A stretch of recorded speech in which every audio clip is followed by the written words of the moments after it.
Alright guys, I've interrupted my morning coffee to demonstrate how this little thing works.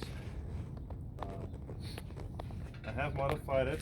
I welded a little lever on there because this thing is it's kind of dangerous if you're trying to do this on your own. And I drilled a hole and made a little, so I can pretty much one-handedly control the machine. Now this is kind of the Achilles heel. This is cut at angles. I think it has a knot. If anything is going to put this machine to its paces, it's going to be this guy. I don't even know if it'll handle it, but look at this pile of wood we've done. We have done pieces this big now. One thing you got to be careful of is when you don't have a straight edge here, there's a lot of force on the ram, so you don't want to have it angled necessarily like with it facing. Ow. Let me give you an example. This edge, you want to have it sloping like so that it doesn't have a tendency to want to jump up. Alright, when you have big hunks of wood like this, it's very unlikely you're going to go straight through the middle, so what you got to do is try and get it off the sides first and split a couple of pieces off. This is very angle cut. Like I said, I don't even think this one's going to take a lot of ingenuity to try and get it to split, but let's see. See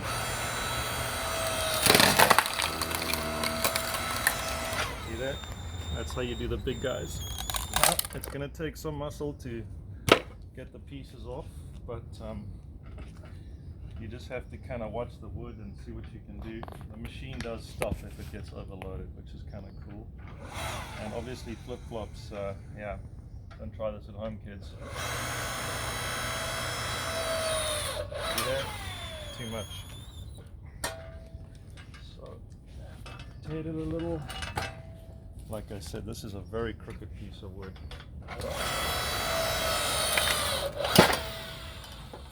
So what you gotta just do is keep trying off the edges.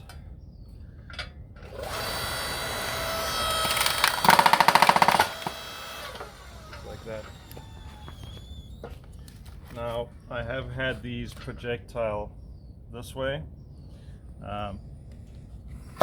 You'll know when you're gonna get projectiles when you have the wood split but still attached here and it's still moving and not splitting, because most of these they'll split pretty quickly. I'll just demonstrate with a thinner piece, you know, depending on the wood and everything.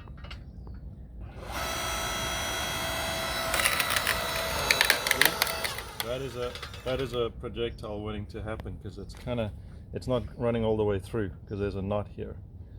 And so what will happen here is most of the time it'll just break off half a leg, but sometimes it'll load up and the two of them will vamoose. So that's kind of the red zone down there. Anyways, back to our big guy. Let's see if I can just show you on a regular piece of wood. I mean, this is thin, but usually they just split all the way down. See? Just like that. So, back to our big guy. Okay. Let's see if we can work something out of this guy. Like I said, this is the biggest I've tried, and it's not so much the biggest, but it's complicated. Really complicated. So, let's see what we can do. See? It would be very bad to do it like so, because it's going to have a tendency to come out. So just pay attention to the angle of the wood. So you kind of at most want to have it like this. Let's see if we can get, and these bumps, that's strong wood right there. So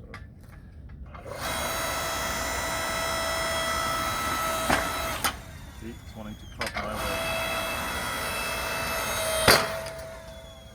So yeah, this is definitely going to put us to the test. Can get something off there.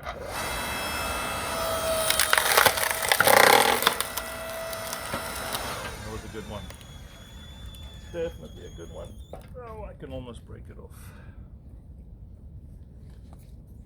Now I do have a big axe handy in case I need to finesse some of these, but yeah, this is definitely a big hunk of wood. In all honesty, the wen, you just know it's At strong points, I think you can do almost anything with it.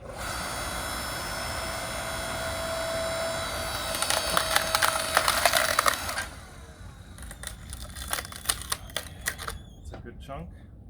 Get that on the ground, and when you get into the hardwood in the center, sometimes it gets real tight on you. Let's see if we can do two birds with one stone here.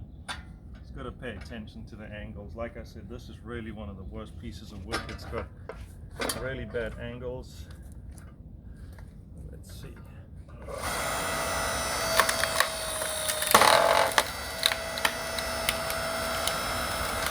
That was a really good one. That was a nice one.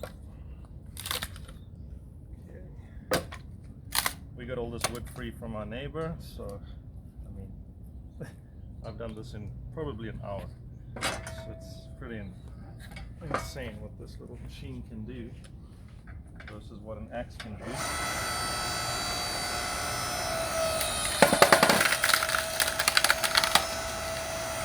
There she goes. Nice big hunk of wood. So we're getting through this one. Like I said, you got to rotate it and you got to work on things a little.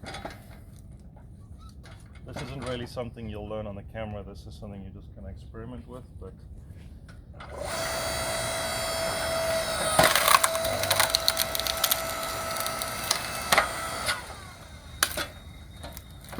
okay, so that's kind of self-explanatory. Once you've got these big pieces down, I mean, I'll show you how easy it is. There is a little stop here that lets you, it needs a handle, but let me just show you. Once you get about an inch behind your wood length, you can just slide this down and yeah, I'll weld on a little handle over there so you don't have to keep running it up. So now you can just pretty much,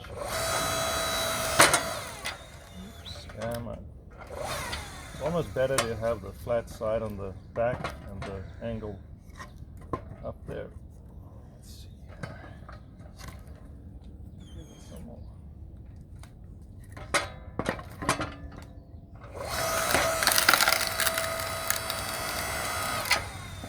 There it is. Luckily we're almost done, so the piles are going to be getting much bigger.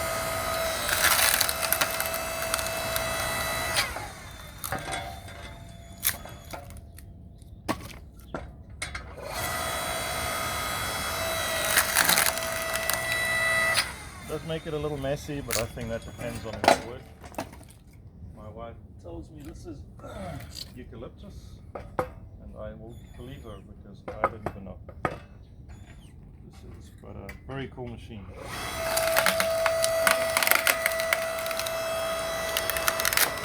Once again, they're a very bad break. It's full of curves, but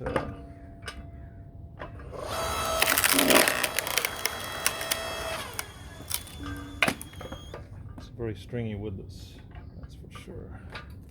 Okay, that seems to be the max. Get out of this thing.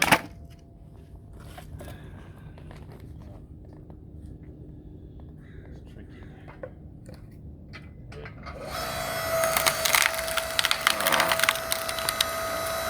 You want it peeled like that. Doesn't work. When you end up with a big section and a small section, just put the big section up front.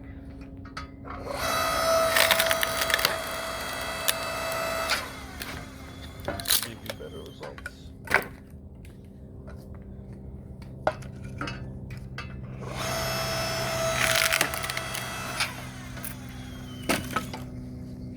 So that's how the wind handles a big hunk of wood.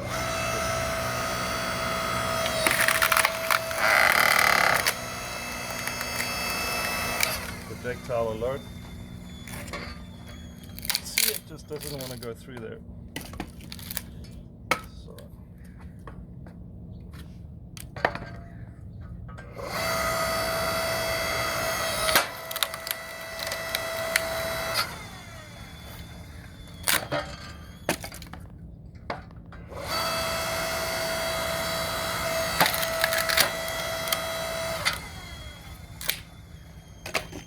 Thanks. Thanks for watching, guys. It's a redneck demo on the Win.